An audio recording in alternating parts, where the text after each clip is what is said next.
Creation की तरफ जाएं, पहले ये समझते हैं कि कमर्शियल बैंक्स का बेसिक असल में काम क्या होता है, एक कमर्शियल बैंक क्या काम करते हैं।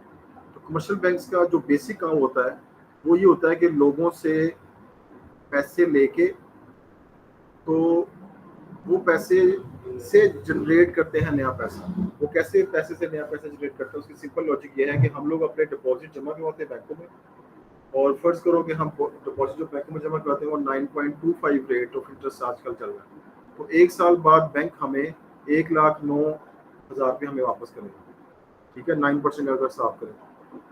अब बैंक क्या करता है, वो 1 लाख अपने पास संभाल के नहीं रखता, बैंक हमारे ही पैसे दूसरे लोगों को एज ए लोन दे देता है। जब वो लोन देता है तो वो रेट चार्ज करता है, पाकिस्तान जो रेट चल रहा है वो 14% चल रहा है, 14 से 16%। तो अब जिस बंदे को लोन दिया वो बंदा बैंक को 1,14,000 वापस करेगा एक साल में। उस 1,14,000 रुपये में से बैंक हमें दे देगा 1,09,000, बाकी 6,000 बैंक की। ये कमर्शियल बैंक से काम देगा। और ये पहले बेंच होता था जो कि ज्यूस चलाते थे, वो बेंच बिगड़ के ये बैंक बन गया, उसकी डिटेल में हम नहीं जा रहे।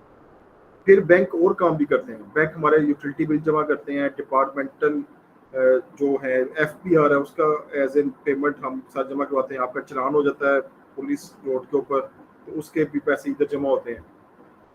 कार को लीज करते हैं, फिर फॉरेन करंट अकाउंट बनाते हैं। तो इस तरह बहुत सारे काम जो हैं वो बैंक लोग दूसरे लोगों के बिहाफ पे कर रहे होते हैं। दूसरे लोगों का मतलब कि और बहुत सारे जो है हमारे पास डिपार्टमेंट्स उनके काम भी करते हैं, पंजाब गवर्नमेंट का काम इस तरह। और हम लोग फिर अकाउंट भी खुलवाते हैं।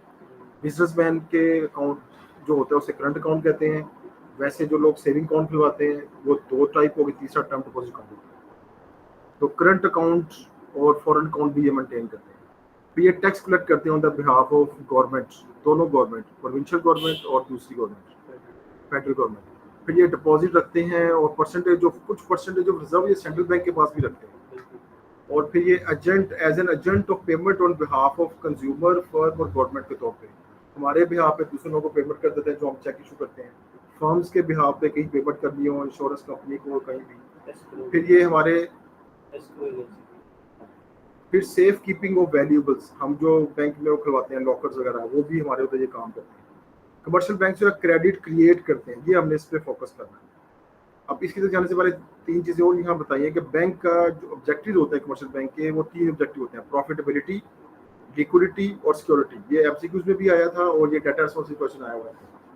ये 2 फंक्शन बताएं, फंक्शन नहीं ऑब्जेक्टिव बताएं, फंक्शन ऊपर वाले जो डिस्कस किए, ये जो है ऑब्जेक्टिव है। तो पहला काम बैंक का प्रॉफिटेबिलिटी, प्रॉफिट अर्न करना होता है। वो जो भी आपको स्टोरी सारी सुनाई कि डिपॉजिटर सेविंग अकाउंट होल्डर से पैसे ले लेते हैं और उसको इशू कर देते हैं लोन, जिसे लोन लेना है।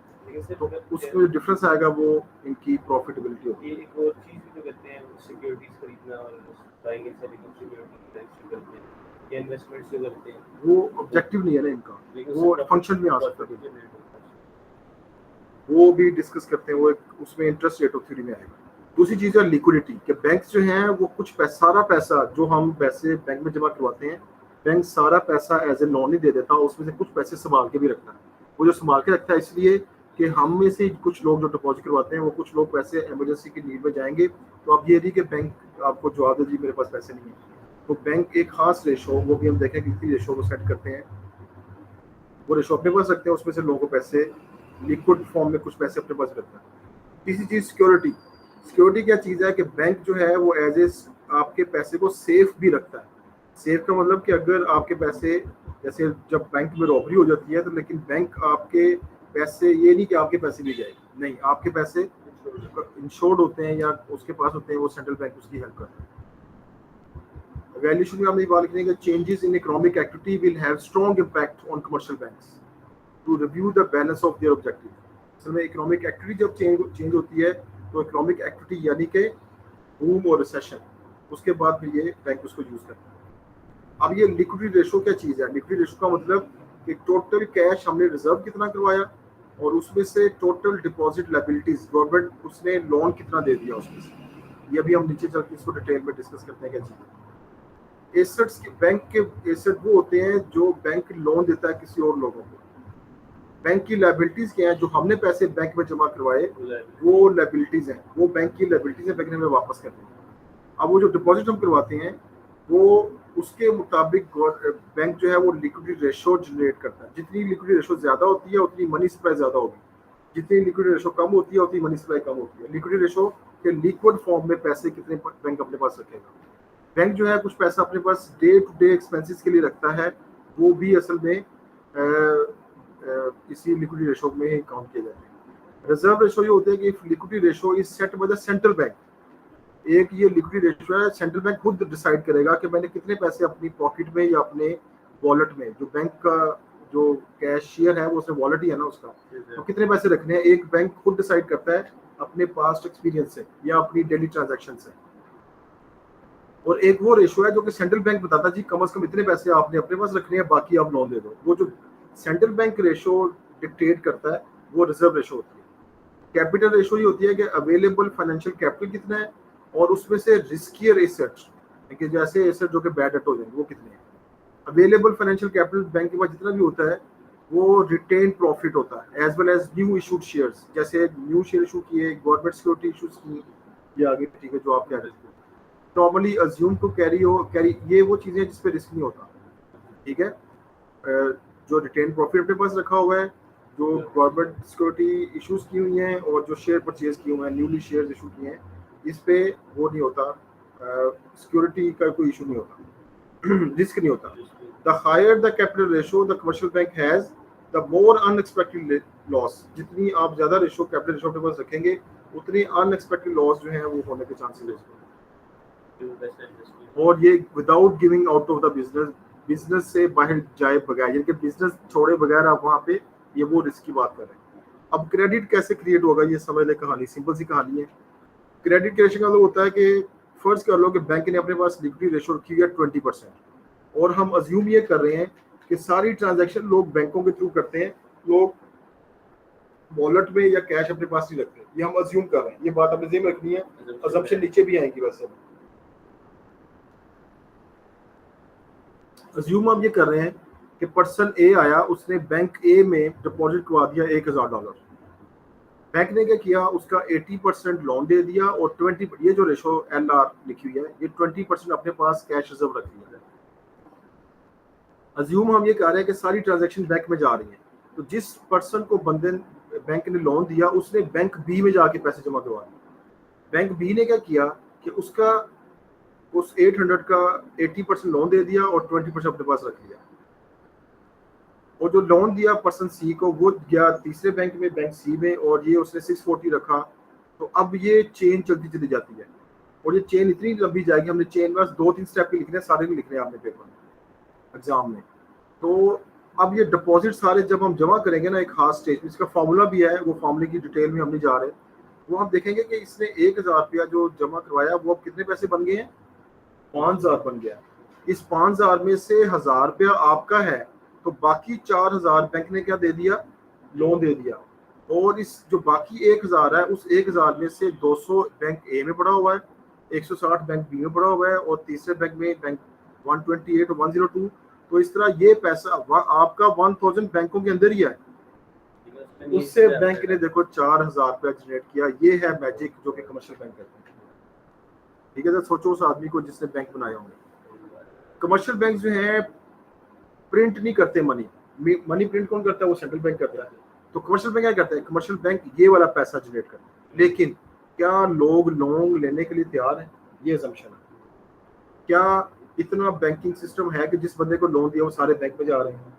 क्या लिक्विडिटी रेशो ऐसी तो नहीं होगी कि ज्यादा लोग बैंकों से पैसे जमा करवाने आ जाए, या ऐसा भी हो सकता है कि लोग बैंकों से 1000 रुपए से भी कम जमा करवाने आए, तो फिर अगले साल वो क्या करेंगे, अपनी लिक्विडिटी रेशो और नीचे ले आएंगे।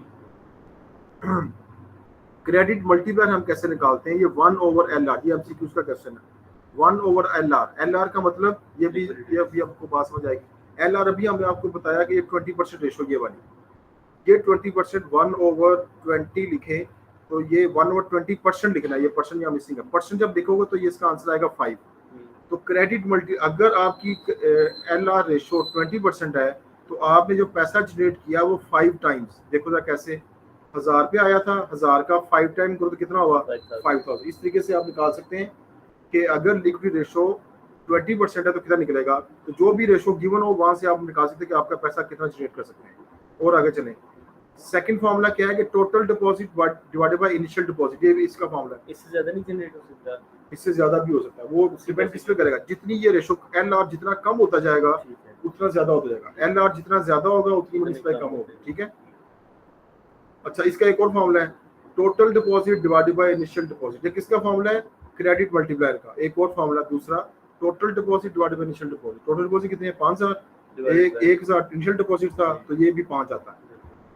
डिपॉजिट क्रिएट कितना किया? Total deposit minus initial deposit, 5000 total deposit है, इनिशियल कितना आया था? 1000, तो जनरेट कितना किया?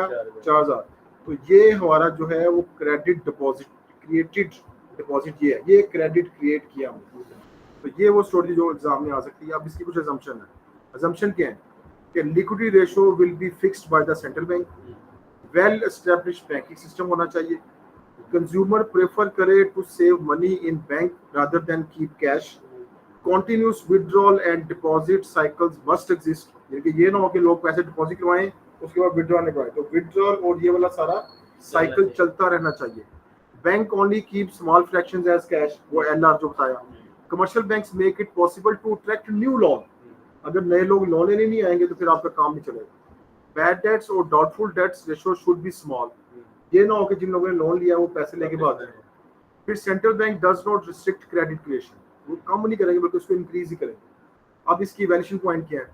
Public don't have full confidence in banks, खास तौर पे अंडर डेवलप्ड कंट्री के अंदर। Credit creation can be affected by fluctuation in exchange rate, exchange rate जब चेंज होता है तो लोग पैसा या निकाल लेते हैं या दूसरे कंट्री में ले जाते हैं। Central bank can control credit creation through change in interest rates या क्वांटिटेटिव ईजिंग के थ्रू या एलआर के जरिए सेंट्रल बैंक की रेशो चेंज कर सकता है। इकोनॉमिक कंडीशन लाइक रिसेशन मे अफेक्ट फाइनेंशियल स्टेबिलिटी, कैसे कर सकते हैं इंटरेस्ट रेट के थ्रू क्रेडिट क्रिएशन?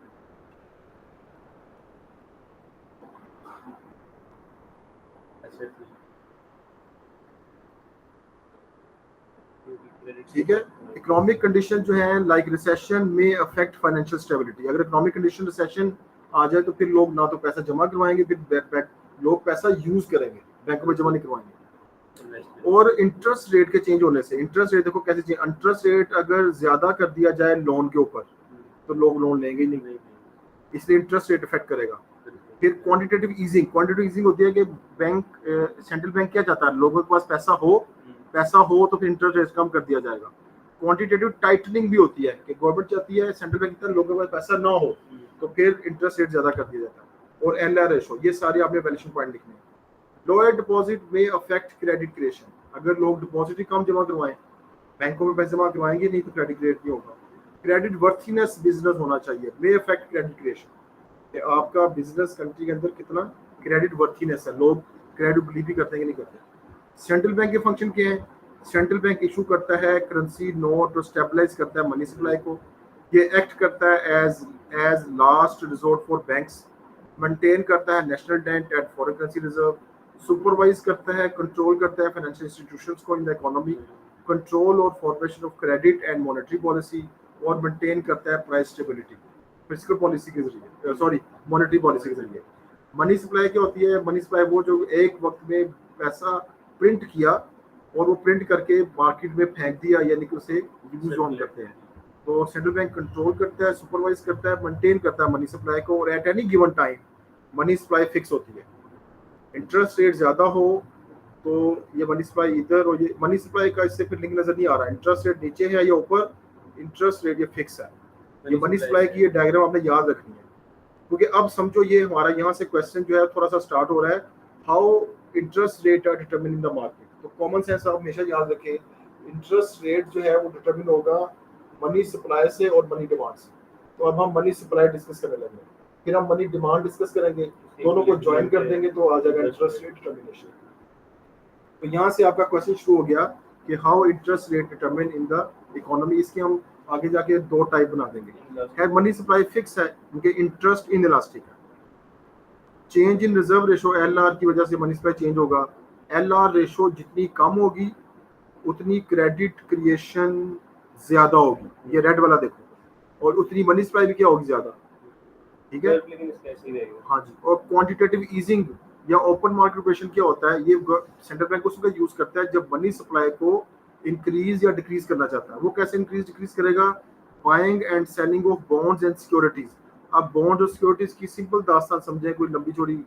ये बॉन्ड्स वो प्राइस बॉन्ड नहीं है जो पाकिस्तान में होते हैं।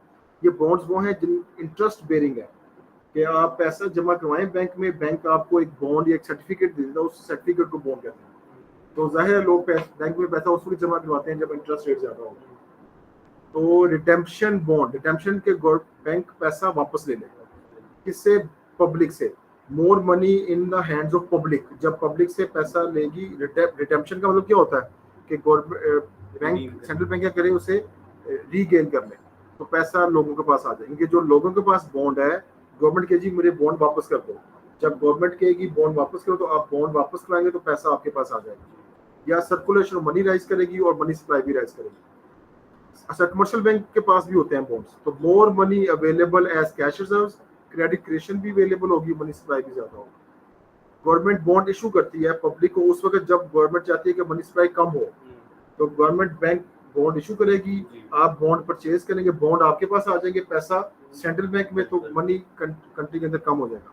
फिर इसमें less money available as cash reserves, credit creation availability कम हो जाएगी, क्रेडिट क्रिएशन अवेलेबिलिटी ज्यादा हो गई, मनी सप्लाई कम हो जाएगी। ये एरो देख लेना आप किस तरीके से। डेफिसिट फाइनेंसिंग क्या होती है? जब गवर्नमेंट की स्पेंडिंग ज्यादा हो जाए और टैक्सेस कम कलेक्ट हो, ठीक है, तो इस क्राइसिस में फिर बैंक की हेल्प कौन करता है? गवर्नमेंट की हेल्प कौन करता है? बैंक से लोन लेती है गवर्नमेंट। जब बैंक से गवर्नमेंट लोन लो, उसे कहते हैं डेफिसिट फाइनेंसिंग।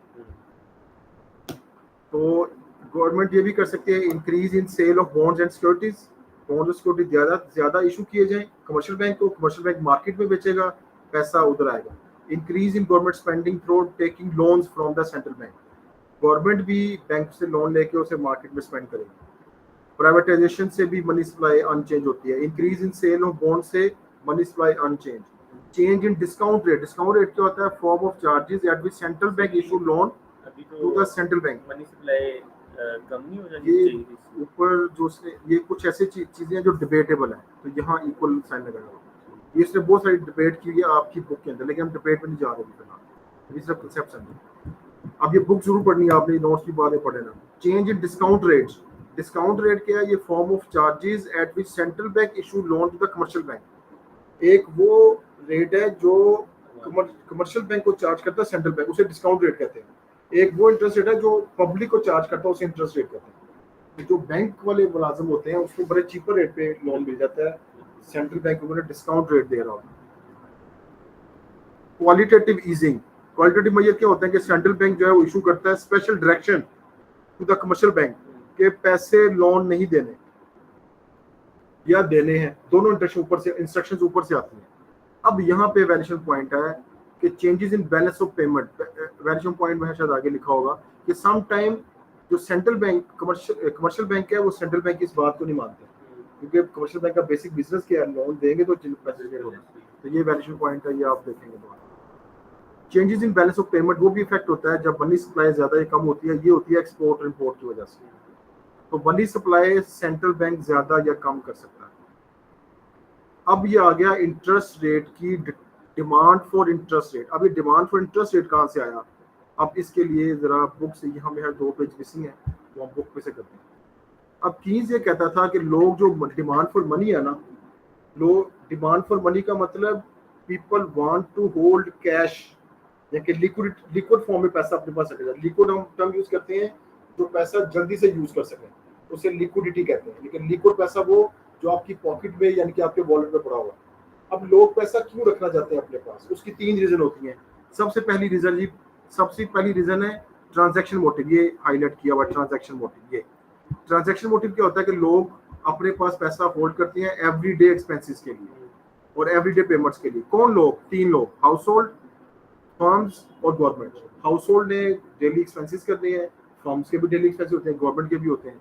लेकिन इस पैसे का कोई लिंक नहीं है इंटरेस्ट रेट के साथ। इस पैसे का जो डायरेक्ट लिंक है वो इनकम के साथ है कि इनकम आप कितनी।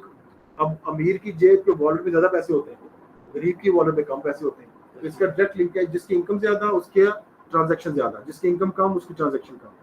दूसरा, जिसकी अगर मार्केट में इन्फ्लेशन ज्यादा तो ज्यादा पैसे जेब में रखेंगे, अगर इन्फ्लेशन कम तो कम पैसे जेब में रखेंगे। दो चीजें हो गई। तीसरी चीज आपको बताई इंटरेस्ट रेट, इंटरेस्ट रेट का इससे कोई लिंक नहीं। चौथी चीज इंटरवल ऑफ पेमेंट, कि आपको पैसे सैलरी महीने बाद मिलनी है, हफ्ते बाद मिलनी है, कि डेली मिलनी है, कि 2-2 महीने बाद, 3-3 महीने बाद मिलनी है, उससे भी आपके जो वॉलेट के पैसे हैं वो इफेक्ट होते हैं। यही 4 बातें आगे लेके चलते हैं। अब पैसे जेब में रखने के बाद जो बाकी पैसे बच गए, कुछ पैसे लोग अपने अनएक्सपेक्टेड एक्सपेंसेस के लिए बचा के रखते हैं, उसे कहते हैं प्रिकॉशन मोटिव। प्रिकॉशन मोटिव क्या है कि एक्सीडेंटल हेल्थ के इशू आ गए, या कोई और ऐसी चीज, जैसे कल गाड़ी के शीशे टूटे हैं, तो जो आपने पैसे बचा के रखे हैं आप उधर लग जाए, प्रिकॉशन मोटिव। अजमीना, आपका इलाका सेफ रहा उधर जहाँ थी आप? जी सर। आपके एरिया में ज्यादा नुकसान तो नहीं हुआ? सर थोड़ा बहुत हुआ है। तो जी सर। मैं भी समय F8 की तरफ ही था, तो हमारा भी माशाल्लाह गाड़ी के ऊपर भी डेंट शेंट और स्क्रैच अच्छा है। नहीं सर, हमारे तो Precaution motive E11 में है। अच्छा उधर नहीं इतना हुआ, ठीक है। ये F8, T8, ये G6 इस तरफ ज्यादा हुआ। प्रिकॉशन मोटिव ये होता है कि आपने अनएक्सपेक्टेड जो आपके एक्सपेंसेस अनसर्टेन उनके लिए पैसे संभाल रहे हैं, अनफोर्सिंग। अब ये हाउस होल्ड भी रखते हैं पैसे संभाल के, जैसे जब अभी हम जो बात कर रहे हैं गाड़ियों पे पैसे लगेंगे, फर्म्स भी रखती हैं। फर्म्स की मशीन खराब हो गई, लेबर स्ट्राइक पे चले गई, अब फर्म्स के जो ट्रक जो खड़े थे बाहर, जो डिलीवरी वैन, उसमें इफेक्ट हो सकता है। और तीसरी चीज, गवर्नमेंट भी कुछ अनफोर्सिंग पैसे संभाल के रखती है। इसका भी लिंक इंटरेस्ट के साथ नहीं है, इसलिए इंटरेस्ट इनइलास्टिक कहते हैं। और इसका लिंक ज़ाहिर इनकम के साथ भी है, इन्फ्लेशन के साथ भी है, और इंटरवल ऑफ पेमेंट जो पहले डिस्कस किया उसके साथ भी है। तीसरी चीज, अब दोनों के बाद जो बाकी पैसे बच गए, ट्रांजैक्शन के बाद और प्रिकॉशन के बाद जो बाकी पैसे अगर बच गए हैं, तो वो हम रखते हैं स्पेकुलेटिव मोटिव। इसे कहते हैं आइडल बैलेंस। जो ऊपर दोनों किए वो एक्टिव बैलेंस है, फौरन यूज करने हैं आपने, ये वो है जो फौरन यूज नहीं कर रहे। अब इसके आप परचेज करेंगे गवर्नमेंट बॉन्ड्स, ठीक है। अब जो गवर्नमेंट बॉन्ड्स परचेज करेंगे, इसका लिंक बनेगा किसके साथ? इंटरेस्ट रेट के साथ। और फिर हमारी ये डायग्राम बनेगी, ये लेफ्ट राइट ये वाली डायग्राम बनेगी। अब ये आ जाओ उसके ऊपर। अब ये देखें जरा, ये MTD है ट्रांजैक्शन डिमांड, MPD है प्रिकॉशन डिमांड, MSD है स्पेकुलेशन डिमांड। तो असल में ये वाली ग्रीन वाली डायग्राम देखिए, नीचे वाली दोनों इग्नोर कर दें, ये भी से लगता है गलत नहीं। तो ये लेफ्ट टू राइट डाउनवर्ड है, और इसे हम कहते हैं लिक्विडिटी प्रेफरेंस, कि लिक्विड फॉर्म में आप अपने पास पैसे रख रहे हैं, और इसे मनी डिमांड भी कहते हैं। तो इसके नाम को आपने याद रखना है, क्योंकि बुक में, अच्छा एग्जाम में ये थ्योरी आ सकती है, एक्सप्लेन द थ्योरी ऑफ ये लिक्विडिटी प्रेफरेंस थ्योरी। तो उसका मतलब वो आपसे यही पूछ रहा है। एक इसका नाम ये है, दूसरा इसका नाम है केनेजियन थ्योरी ऑफ मनी डिमांड, तो फिर भी यही आंसर है। तीसरा इसका नाम है how interest rate are determined, फिर भी आपने यही काम करना, ठीक है। अब जो मनी सप्लाई का हमने ऊपर ये काम किया था ये वाला, और मनी डिमांड का ये किया, दोनों को ज्वाइन कर दें, तो ये जो इन दोनों के इंटरसेक्शन से क्या डिटरमिन हुआ? इंटरेस्ट रेट डिटरमिन हुआ। तो क्या हुआ? ये केनेजियन थ्योरी ऑफ मनी डिमांड से हमने इंटरेस्ट रेट डिटरमिन कर दिया, और दूसरा थ्योरी ऑफ मनी डिमांड से रेट ऑफ इंटरेस्ट डिटरमिन कर दिया। ये दो चीजें हो गई। अब इंटरेस्ट रेट जो है, इक्विलिब्रियम इंटरेस्ट रेट, ये अच्छा ये सारा एक्सप्लेन किया हुआ है। दोनों सेम से नहीं होंगे, मतलब दोनों सेम ही है ना, केनेजियन वाला भी और ये? हाँ, एक ही नाम है, लिक्विडिटी प्रेफरेंस, ये सारा वो एक्सप्लेन किया हुआ है। अब अगर मनी सप्लाई ज्यादा हो जाती है तो इंटरेस्ट रेट कम हो जाएगा, अगर लिक्विडिटी डिमांड फॉर मनी कम हो जाए फिर भी इंटरेस्ट रेट। तो ये आप कर्व ड्रा करके देखें, जो भी रिलेशन आएगा उससे आपने, तो इससे हम कह रहे हैं कि इंटरेस्ट रेट फॉल कब करेगा? फॉल उस वक्त करेगा अगर मनी सप्लाई ज्यादा और demand for money come. Interest rate rise कैसे करेगा? अगर मनी सप्लाई कम और डिमांड फॉर मनी ज्यादा, तो इससे इंटरेस्ट रेट डिटरमिन होगा। अच्छा, लिक्विड ट्रैप, ये एक और टॉपिक है। ये होता है ना, एक क्वेश्चन आता है कंसीडर, तो ये कंसीडर का पार्ट है। पहले तो आएगा ना, एक्सप्लेन करें केनेजियन थ्योरी ऑफ मनी डिमांड क्या है, फिर वो कहेगा कंसीडर के केस ऑफ लिक्विडिटी ट्रैप क्या है। लिक्विड ट्रैप क्या है कि ये जैसे हमने ये जो डायग्राम बनाई ये वाली, इस डायग्राम का अगर ये वाला पोर्शन आप देखें, ये वाला, इस पोर्शन में क्या है? इंटरेस्ट रेट देखो, ऑलमोस्ट ये इस हिस्से में लग रहा है परफेक्टली इलास्टिक हो गया। तो इस अगर परफेक्टली इलास्टिक पोर्शन में देखो तो यहाँ तो इंटरेस्ट रेट चेंज ही नहीं हो रहा। तो इसको हम कहते हैं कि यहाँ पे लोग ट्रैप हो जाते हैं। लिक्विडिटी ट्रैप का मतलब कि लोग ये अब यहाँ पे मुश्किल में पड़ जाते हैं, या ये अब कंफ्यूज हो जाते हैं कि whether withdraw money from the bank या keep it in the bank. तो ये जो लोग इस कंफ्यूजन में पड़ गए, रीजन क्या है कि इंटरेस्ट रेट बहुत कम है, इतना इंटरेस्ट रेट कम है ड्यू टू फॉल या due to least interest rate की वजह से, इफ पीपल आर एम्बिगुअस या वो क्या ड्यूबियस हो जाए, ड्यूबियस का मतलब कि दोनों तरफ फंस जाए कि whether to keep money into the bank और विथड्रॉ, तो इसे हम कहते हैं लिक्विडिटी ट्रैप। तो ये एक एडिशनल उसका क्वेश्चन आ गया। सर सेंट्रल बैंक या गवर्नमेंट ये कैसे डिटरमाइन करती है कि मनी सप्लाई होनी कितनी चाहिए? वो फिस्कल पॉलिसी और मॉनेटरी पॉलिसी उधर से इंस्ट्रक्शन आती है। अच्छा जी, डिमांड सप्लाई की इक्विलिब्रियम से? हाँ जी बिल्कुल, डिमांड सप्लाई के इक्विलिब्रियम से नहीं, इक्विलिब्रियम से डिटरमिन। तो मनी सप्लाई की बात कर रहे हैं, मनी सप्लाई तो सेंट्रल बैंक की अपनी पॉलिसी है ना, वो गवर्नमेंट की तरफ से आएगी, वो इंटरेस्ट रेट से डिटरमिन होगा। अब लिमिटेशन क्या है लिक्विड ट्रैप की? एलपी थ्योरी जो अज्यूम करती है कि countries hold all there wealth in the form of cash and bonds which is not true. लोग अपना पैसा या तो कैश की शक्ल में रखें या बॉन्ड्स की शक्ल में, ऐसा ट्रू नहीं है। In the case of under developed country, लोग बैंकों के ऊपर बिलीव ही नहीं करते, फाइनेंशियल इंस्टीट्यूशन स्ट्रॉन्ग ही नहीं है। Keynes did not describe how people make their expectation, लोग पैसा क्यों निकालें क्यों रखें, ये उससे बात ही नहीं की कहीं पे। Keynes assumed money supply is fixed, हालांकि कुछ कंट्री के अंदर मनी सप्लाई रेगुलर चेंज भी होती है। There are many types of interest rate, for example discount rate, interest on overdraft, interest on mortgages। तो कीन्स ने मेंशन नहीं किया कि वो किस इंटरेस्ट रेट की बात है। अब ये क्वेश्चन है जो आ गया, जो आपने करना है, evaluate how interest rate is determined as per liquidity preference theory, यानी कि कीन्स की बात कर रहे हैं, and also consider the situation on liquid trap। ये 20 नंबर का सवाल है, ये आपके नोट्स में पेज नंबर 65 पे लिखा है, ये आप अटेम्प्ट करना जितने लोग भी सुन रहे हैं। आखिरी चीज, ये खत्म हो गया हमारा टॉपिक। आखिरी चीज है लोनेबल फंड थ्योरी। ये एक दूसरा तरीका है इंटरेस्ट रेट को डिटरमिन करने का। इंटरेस्ट रेट डिटरमिन करने का दूसरा तरीका क्या है? Loanable fund theory. ये मॉनेटरिस्ट का व्यू है। अभी जो हमने किया किनीजियन व्यू था, अब जो हम करने लगे हैं मॉनेटरिस्ट और क्लासिकल। ये थ्योरी ये सजेस्ट करती है कि जो लोग डिमांड फॉर लोनेबल फंड करते हैं, जिनके लोन चाहिए, किसको कौन डिमांड करता है लोन की? लोन की डिमांड करते हैं हाउस होल्ड, फर्म्स और गवर्नमेंट। हाउस होल्ड को लोन चाहिए क्योंकि उन्होंने कार परचेज करनी है, हाउस ड्यूरेबल गुड्स परचेज करनी है। फर्म को लोन चाहिए क्योंकि उसने कॉप अप करना है अपने फाइनेंशियल इश्यूज के साथ, अपना बिजनेस एक्सपेंड करना है, नई ब्रांच खोलनी है, टेक ओवर करना है। गवर्नमेंट को लोन क्यों चाहिए? गवर्नमेंट ने लोन करना है बजट डेफिसिट के लिए। तो ये तीनों लोन अगर हम इकट्ठा करें तो इसकी ये DLF, demand of loanable funds की left to right downward diagram बनेगी। जितना इंटरेस्ट रेट कम होगा उतनी लोग डिमांड फॉर लोन ज्यादा करेंगे, जितना इंटरेस्ट रेट ज्यादा होगा उतनी डिमांड फॉर लोन कम होगी, यानी कि इनवर्स रिलेशन। और आप याद रखें, बल्कि आपको याद ही है, आप अच्छे बच्चे हैं माशाल्लाह, जो पहले AS में स्टार्ट किया डिमांड फॉर गुड्स, डिमांड का रिलेशन गुड्स के साथ, प्राइस के साथ, वो क्या था? Inverse relation. फिर वेजेस वाला किया इनवर्स रिलेशन, और ये कर रहे हैं इनवर्स रिलेशन। तो डिमांड जहां भी आएगी इनवर्स रिलेशन। फिर सप्लाई लोनेबल फंड्स की कौन करता है? वो भी सेविंग ऑफ हाउस होल्ड, यानी कि लोनेबल फंड्स आएंगे कहां से? हाउस होल्ड ने अपनी सेविंग कर दी बैंकों में, तो वो सप्लाई हो गया बैंकों के पास। फर्म्स ने रिटेन्ड अर्निंग बैंकों में रख दी, तो वो भी सप्लाई आ गई।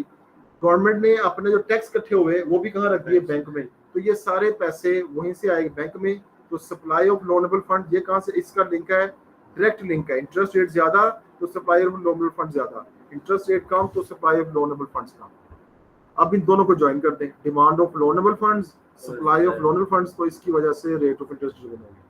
अब देखो डिफरेंस, देखो जरा, यहाँ पे डिमांड और सप्लाई, यहाँ पे डिमांड और सप्लाई हाउस होल्ड, फर्म्स और गवर्नमेंट की, के डिमांड क्यों करते हैं, सप्लाई क्यों करते हैं? हालांकि पीछे हमने कहा जी प्रिकॉशन मोटिव, ट्रांजैक्शन मोटिव, बिल्कुल डिफरेंट एक चीज है। तो यहाँ से भी इंटरेस्ट डिटरमिन होगा, वहां से भी डिटरमिन होगा। जब वो पूछेगा कि only wage is Keynesian theory of money demand, तो हमने कहा नहीं, ओनली वे वो नहीं है, बल्कि इस तरीके से भी डिटरमिन होता है। इस तरह भी पेपर में क्वेश्चन करता है, जैसे कि हम सुबह डिस्कस कर रहे थे पेपर के अंदर। क्या पूछे थे अभी? मैं पूछ रहा था, या पेपर में क्वेश्चन ये भी आता है, कंपेयर करें the theory of liquidity preference with the loanable fund theory to determine the rate of interest. अब इंटरेस्ट रेट चेंज कैसे होगा? इंक्रीज इन सप्लाई, अगर सप्लाई इंक्रीज हो जाए तो सप्लाई इधर इंक्रीज होगी तो इंटरेस्ट रेट कम हो जाएगा। डिक्रीज इन सप्लाई, अगर सप्लाई डिक्रीज होगी तो इंटरेस्ट रेट राइज कर जाएगा। मैं पूछ रहा था कि लोन्स का इंटरेस्ट रेट है ना सर? हाँ जी। Increase in demand of loanable fund की वजह से interest rate increase, decrease in demand of loanable fund की वजह से ये डिक्रीज। लिमिटेशन क्या है इसका? सर सप्लाई क्यों इंक्रीज या डिक्रीज होगी? जी, सप्लाई क्यों चेंज होगी लोनेबल फंड्स की? लोनेबल फंड्स की सप्लाई और डिमांड इंक्रीज होगी। लोगों के पास जितनी लोग सेविंग ज्यादा कराएंगे उतनी सप्लाई ज्यादा होगी, ठीक है ना। सही। और जितनी लोग सेविंग कम करेंगे उतनी सप्लाई ऑफ नॉर्मल फंड कम होगी। डिमांड ऑफ नॉर्मल फंड, जितना लोग डिमांड फॉर लोन ज्यादा करेंगे उतनी ये राइज करेगी, जितनी डिमांड फॉर नॉर्मल फंड्स कम उतनी कम होगी। लिमिटेशन क्या है, theory does not consider the credit creation rule. फिर this theory also ignore the role of central bank, interest rate जो डिटरमाइन करना सारा इग्नोर कर दिया। Theory also overlook the liquidity preference theory, वो उसने ओवरलुक कर दी, छोड़ दी, मिस कर दिया। फिर अगर परफेक्ट कंपटीशन है फाइनेंशियल मार्केट में, तो फिर रियल लाइफ के अंदर मोनोपोलिस्टिक कंपटीशन एग्जिस्ट करता है फाइनेंशियल मार्केट। हर बैंक कोशिश करता है कि मेरे से लोग आके लोन लें। फिर आल्सो इग्नोर कर दिया capital flow of the capital. अब दुनिया के अंदर इंटरेस्ट रेट सिर्फ आपके बैंक का आपके सामने नहीं होता, आपको ये भी जेहन में होता है कि न्यूयॉर्क में बैंक का रेट कितना है, तो मैं पैसे वहां जमा करवाऊं, ऑनलाइन सारी आपकी सबमिशन हो जाती है। इसलिए इंटरनेशनल रेट भी आपकी सेविंग को अफेक्ट करते हैं। फिर थ्योरी जो है वो अज्यूम करती है कि जितना भी मनी सेव किया गया वो डायरेक्टली कंट्रीब्यूट करेगा इन्वेस्टमेंट को, लेकिन हो सकता है रियलिटी में लोग अपने जो इन्वेस्टमेंट, नॉन इन्वेस्टमेंट सेविंग भी होती है, नॉन इन्वेस्टमेंट एसेट्स भी लोगों के होते हैं। तो ये loanable fund theory, credit creation और लिक्विडिटी प्रेफरेंस थ्योरी, ये तीनों चीजें यहाँ पे कंप्लीट हुई और ये टॉपिक यहाँ पे वाइंड अप हो जाता है। तो अब आपने ये कर लेना, कंप्लीट रीडिंग भी करनी है और यहाँ से आपने नोट्स भी पढ़ने हैं और फिर आपने